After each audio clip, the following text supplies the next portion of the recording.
over 4 million have lost power since the start of this storm.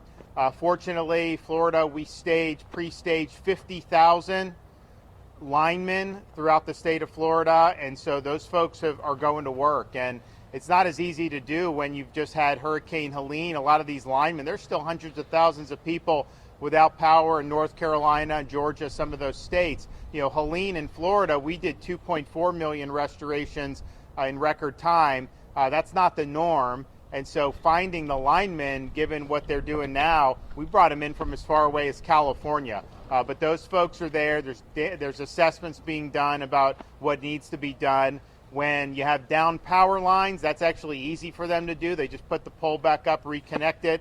If their entire system needs a rebuild, that will take a little longer. We don't know that that's the case in many of these spots. I remember in Hurricane Ian, which was stronger than this one, hit Fort Myers Beach, and FPL substation on Fort Myers Beach right there at Ground Zero was fine. They could have had people hooked up to power days later.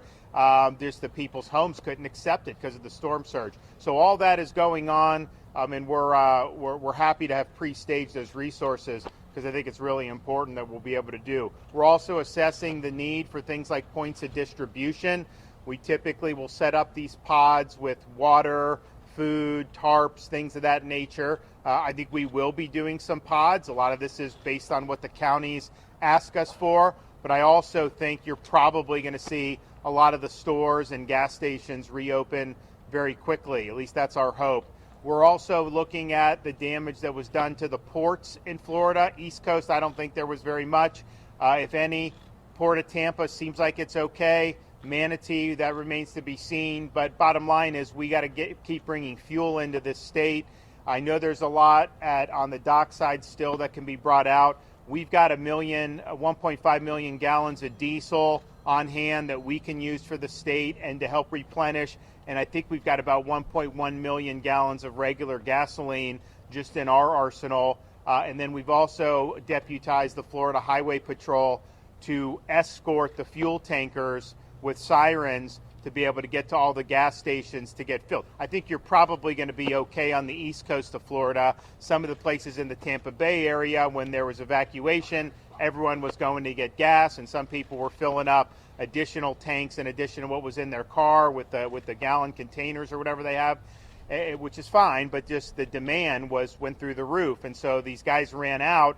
We had enough fuel in the state. It's just they didn't have the delivery schedule to be able to replenish it immediately, so you had some that went out. So we've been doing this. I think we've done probably about 130 escorts with Florida Highway Patrol bringing this in. We'll continue to do that. So my hope is that there's minimal interruption with fuel on the backside of this storm.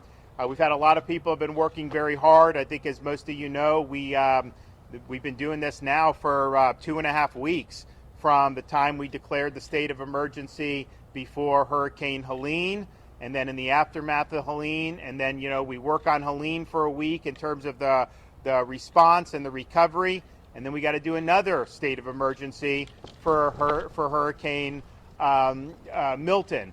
And it's just the way you go. So people have been working 24/7, particularly on the west coast of Florida. We got a lot of first responders that have been working really hard. Kevin and his team, all of our state agencies get mobilized when we have these types of events, and they've been working nonstop. So my hat's off to everybody that's worked hard. Unfortunately, we have the fatalities from this tornado here. We don't have confirmed reports of other fatalities throughout the rest of the state, but we may as the day goes on. My sense is that a lot of the people did leave who were in the evacuation zones. I know we had over 80,000 people staying in shelters. You had massive heavy traffic on the interstates over the last several days leading up to the storm because I think people were deciding, to just get out of Dodge. We also can say that the storm did not produce the worst case scenario in terms of storm surge. If you remember, about 24 hours ago, maybe 36 hours ago, the fear was Category 4, strong 4, going into Tampa Bay, producing about 15 feet of storm surge. That's an area with Pinellas County Peninsula and then the surrounding areas in Hillsborough County that is very low lying, very susceptible to storm surge. That did not end up happening. The storm did weaken before it hit land, and then it did bear further to the east and south of Tampa Bay. So I think a lot of what they had was the wind sucked water out of Tampa Bay. You did have storm surge in Sarasota, Venice, Charlotte Harbor, and all the way down the west coast of Florida, and some significant storm surge, but not to the worst case scenario of what we were looking at. I mean, for example, Helene, we had storm surge in Taylor County up in North Florida that was probably about 20 feet in places like Deacle Beach and Horseshoe Beach. And that is the real deal. I mean, we have examples in American history where you've actually had a lot more than that, 24, 25 feet, Mississippi, Texas, Camille, some of those. But to have 18 to 20, that's a big deal. So doesn't mean there's not going to be a lot of damage. Doesn't mean there's not going to be a lot we're going to have to contend with. But just in terms of what we were prepped for, I think that we probably have an abundance of resources. My sense is we'll probably be able to release a lot of the search and rescue resources that we've had on hand very soon, and then just get back to getting everybody back online with power, making sure the gasoline's flowing and everything. So all in all, everyone's done a good job up to this point. We got a lot more work to do, and I'll let Kevin come in and say a few things. Thank you, Governor. I think in this situation here, where we're at, the strength of what happened here is organically our state mutual aid system. The very first group that was on hand here was a Palm Beach County Fire Rescue Search and Rescue Team. That's not even officially a part of our state 8-team search and rescue team system. Maybe we want to change that in the future and put them on that. But that Type 3 team, which is self-funded 100% by Palm Beach County Fire Rescue, was the first ones in to this situation, followed up by Miami-Dade Task Force 1, and then Ohio and Virginia Task Force. And again, I think that's just a strength of not just the state emergency response team, the state emergency response plan, but also outside states helping states. Some people were a little critical of the governor sending state assets up to North Carolina, but right here when we needed them, we got all those guys back, but immediately Virginia, Ohio, California, and other states from around the country had their assets right here. So, this is one of those examples. The sheriff was telling us about this when we were walking up. He was very grateful for those assets being in here so quickly, but that's the strength of the state emergency response team, the state emergency response plan, and then the greater emergency management assistance compact that we pull from. So we're not going anywhere. We're going to be here. This is the first day of many, many to come, probably over the next couple of years. Again, it's going to take us a long time to get all the recovery done, but we're not going to let bureaucracy get in the way. We're going to get this done as quickly as we possibly can. So thank you, Governor, for your leadership. Do you want to maybe just give an update on what we think we're going to get from FEMA for debris removal? Sure. Yeah. So we're going to start getting back in the debris removal business. We're going to supplement where we need to supplement, but we had a really good conversation with Administrator Criswell, who is here in Florida and is actually on her way somewhere in this general direction. But she is working with us on how we could ensure that debris gets picked up quickly. How do we, and the right word is not incentivize it, but if you're in the private sector, it would be, how do we incentivize haulers to get stuff picked up faster, bringing in people from around the country to get that done. We're also looking at potentially, again, a mutual aid effort where we may bring in some city and county assets that have the claw trucks and the loader trucks from around the state of Florida and maybe even outside the state of Florida to help us get that stuff picked up. So again, she's very, very helpful on getting those things done, making sure that we got everything that we need. We will be submitting, hopefully by this afternoon, now that we got post-landfall and we got some data, we'll be submitting through the governor's signature a major disaster expedited request so that we could get those federal funds turned on and start looking for reimbursement. But again, we're not going to wait on the feds for reimbursement. We're going to do what we need to do the right thing, get people and Floridians back on their feet. Thank you, sir. Yeah, I mean, so this whole debris, you had like in Pinellas, they didn't want to do the debris as fast because they weren't sure about the paperwork and about FEMA reimburse. And it's like, you got to get the debris off. And these storms, because of the way it's done, really incentivizes it to go a lot longer with the debris. And sometimes the debris in these major storms is around for a year. And how ridiculous is that? So what Kevin's doing, and I think the administration wants to work with us, is to let's align these incentives so we can get the job better. You'd think the private sector would do it so much better than government.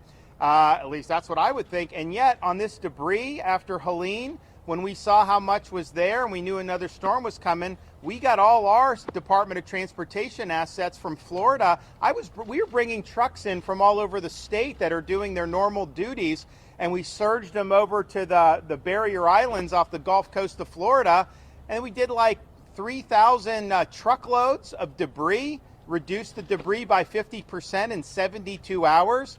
So, and we did round the clock. We had 24/7 shifts going, but that's a sense of urgency. So I just think that, that may be an extreme, like doing 24/7, but I mean, you should be able to get the debris done earlier than that. So I'm hoping that they can do this in a way that's going to make sense so that the local governments can bring their contractors in and clean up the debris. We'll see what the debris was left on this storm. I don't think we have a real good sense about how much compared to the other. I mean, I think the storm surge overall was not as high as the others, but I also think it probably the winds hit more of the Florida peninsula on this. So I think in terms of tree damage, I think you're going to see a lot of that. And then, of course, we had more tornadoes for Milton than we did for Helene. So we'll see how all that shakes out. But I really think getting a better posture on how they do the debris reimbursements would make a lot of sense, and I think it would move this process along a lot further. And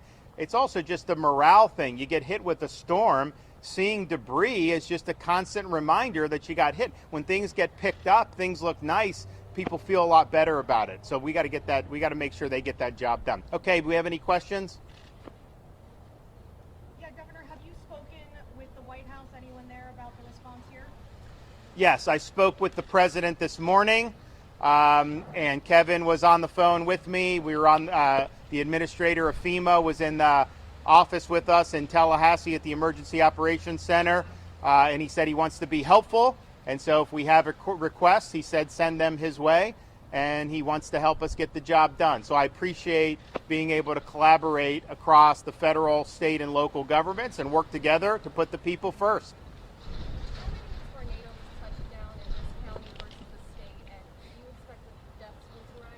I don't know the answer to that. I mean, I think it's, so, you do have these tornadoes, the warnings, how many actually touch down is probably a different one. But I would say what I've seen so far is that St. Lucie had the most tornado damage of anyone I've seen. Is that what your reports? Yeah, and we know that we had over 120 tornado warnings statewide. It's probably going to be higher than that. All of those tornado confirmations come from your local weather forecasting office. So those individuals that come around and confirm all of those tornadoes. We have 4 meteorologists that said that we had probably in the neighborhood of 20 to 25 radar indicated tornadoes. All that means that they see a debris signature in the circulation.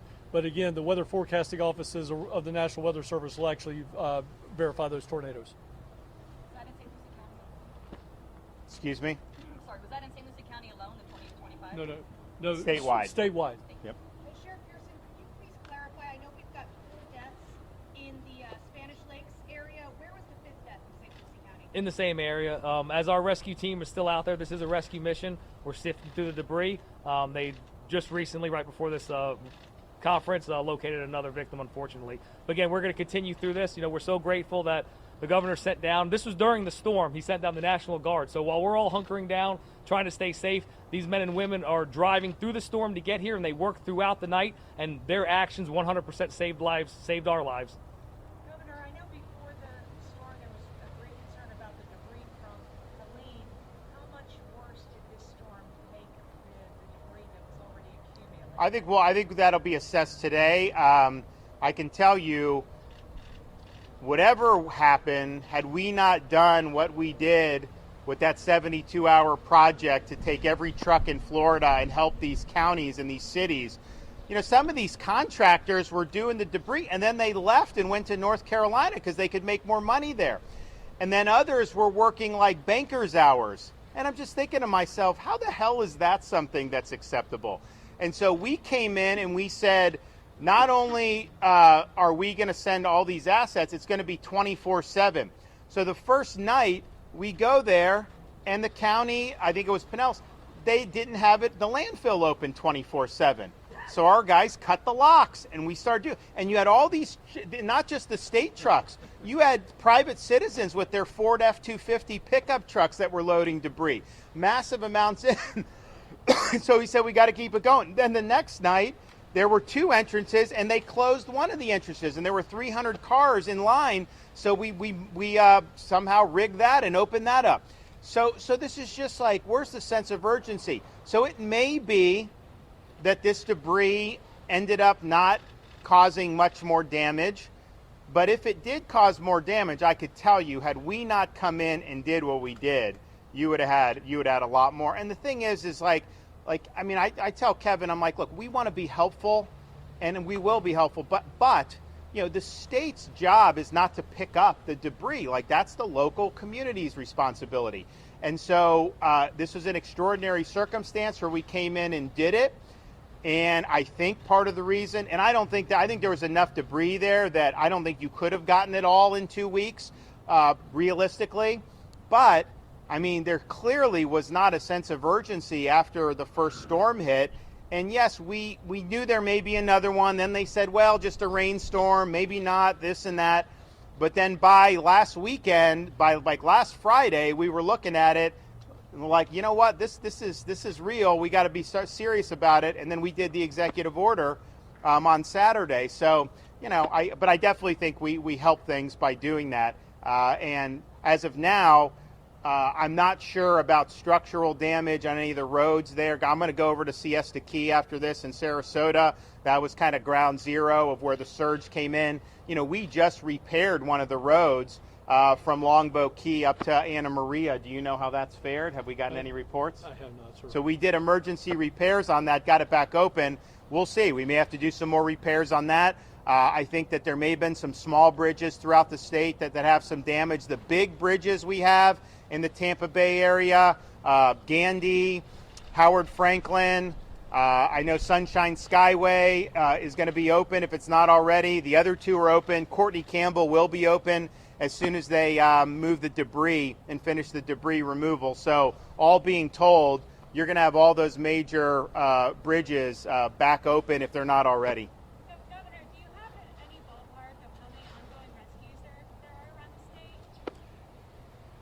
No, because I think it's, you know, we do our rest. So we've got Florida National Guard, Florida Fish and Wildlife, Florida State Guard, Florida Highway Patrol, Florida Department of Law Enforcement. And they will do their own rescues by themselves. But then we also have the local outfits. So the Sheriff's Department in Sarasota and Bradenton, police departments, fire departments. Sometimes we do joint operations, but a lot of the times if someone calls 911, they're going. My sense would be, and Kevin can chime in on this, we've probably had less demand for rescues on Milton than we did on Helene. Do you agree? Yes, sir, I agree. We do have a number of federal and state assets out there doing search and rescue in addition to everything the governor said. The Florida Urban Search and Rescue teams that are associated with fire departments across the state of Florida. All of those are in the fight. They're all out there actively assessing and looking for people right now. They will do a door-to-door, especially in the landfall area, the landfall path. We've got them stretched from here in St. Lucie all the way over to where landfall happened and all the way up to the east coast or northeast coast of Florida. Once we finish all that, so I would literally, to your question, say there's hundreds of rescues ongoing. But to the governor's point, as we were driving in today, I see Sheriff Chronister doing active rescues in Hillsborough County. I see active rescues going on in Pinellas County and so on. So they're going on organically at the local level, at the state level, and then the federal teams that are here supplementing our state ongoing response are also here. But I would say, I think for Helene, I think the first 24 to 36 hours, I think there were statewide, local, state combined, there were probably thousands of rescues. My sense would be we're probably in the hundreds of rescues statewide so far. But you know, I think you're going to see because we had more inland flooding, you're going to see some floods happen in the ensuing days, and you may have to have some people go in and do some rescues there. So I think you may see it be ongoing. Can we have an update from the federal level? And can Congressman Mass update us on what's going on federally?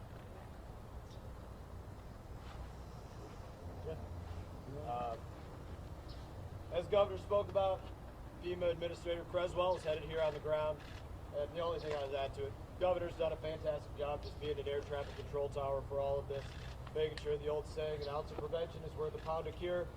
From the governor's office to the sheriff's department across the state, state representatives, state senators, Florida Highway Patrol, National Guard, FDLE, Florida Power and Light, everybody made sure they could do every ounce of prevention, and they're working with FEMA. That's the update from the federal side. They're all working with FEMA. And just so I think the notice for this said that Administrator FEMA was going to be here. That was the intention, but I think her plane got diverted over to Sarasota. So I think she's going to be at our Sarasota briefing when we do that later today. Yes, sir. What damage have you assessed in western St. Lucie County over by unincorporated farmland? So the unincorporated farmland is agricultural. We haven't had any really reports of structural damages because it's just that agricultural. Right now we're focusing on rescue missions, and that area is to that half square mile radius there in northern Fort Pierce that we're doing the active rescues in. Everybody else is accounted for, although there's damage throughout the county. The agricultural area, again, is just that agricultural area. So we'll get to that. We're just prioritizing things right now. It's still an active rescue mission. Sheriff, to clarify, were the 5 deaths here in St. Lucie all from the tornado? Yes, we're going to attribute those deaths to that specific area that we're doing active rescues in. Again, we're focusing on trying to rescue as many people as we can. With the National Guard, with the SARS teams in here, and the amazing men and women of the Sheriff's Office and Fire Rescue, we were able to get 25 people out of there and get them in a safe area. But again, the work's not over. They worked through this storm. They worked before the storm, during the storm, and they're going to continue to work until we make sure that anybody there that needs to be rescued will be rescued. Obviously, with every hurricane, tornadoes are a concern, but it seems like the story of Hurricane Milton really is all of the tornadoes. Have you ever seen something of this magnitude, just as far as the number of tornadoes and the amount of damage they did? Well, I mean, every hurricane we have a lot of tornadoes spun off. I think we may have had more tornado warnings on this one than the typical hurricane, I would think. But to see what happened here, sadly, that is not something that's uncommon.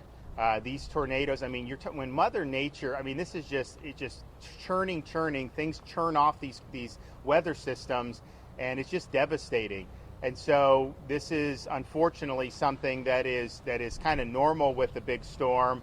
We probably had more warnings than we would with normal storms, but and especially the ones that come across the peninsula like this, you know, you could get it. I mean, you've got east coast of Florida, Palm Beach, St. Lucie, a bunch of stuff happened over here, and you were probably hundreds of miles away from the eye of the storm at the time those tornadoes were spun off. But that is just that is to be expected to a certain extent. It's not due to global warming.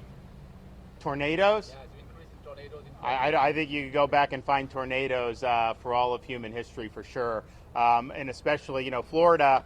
How does this storm rate in kind of the history of storms? I think it hit with a barometric pressure of what was it, about 950 millibars when it hit, which I think if you go back to 1851, there's probably been 27 hurricanes that have had lower so the lower the barometric pressure, the stronger it is.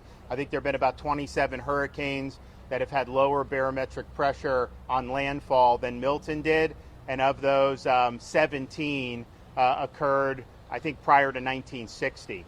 And the most powerful hurricane on record since the 1850s in the state of Florida occurred in the 1930s, the Labor Day hurricane. Barometric pressure on that was 892 millibars. It totally wiped out the Keys. We've never seen anything like it, and that remains head and shoulders above any powerful hurricane that we've ever had in the state of Florida. The most deadly hurricane we've ever had was in 1928, the Okeechobee hurricane, killed over 4,000 people. Fortunately, we aren't going to have anything close to that on this hurricane, but even ones like Ian, where you had, wasn't even close to that. So I just think people should put this in perspective. They try to take different things that happen with tropical weather and act like it's something. There's nothing new under the sun.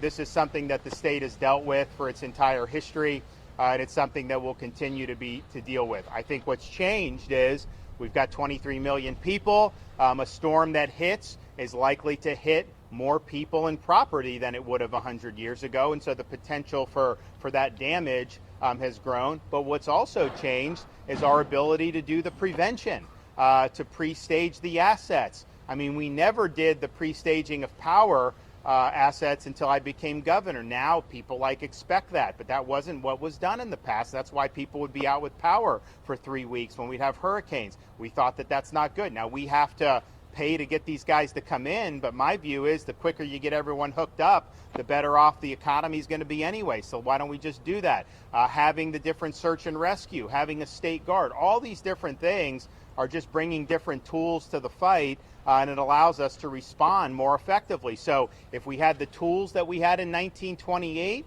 to fight an Ian or to fight some of these, you would have had higher death tolls. There's no question about that.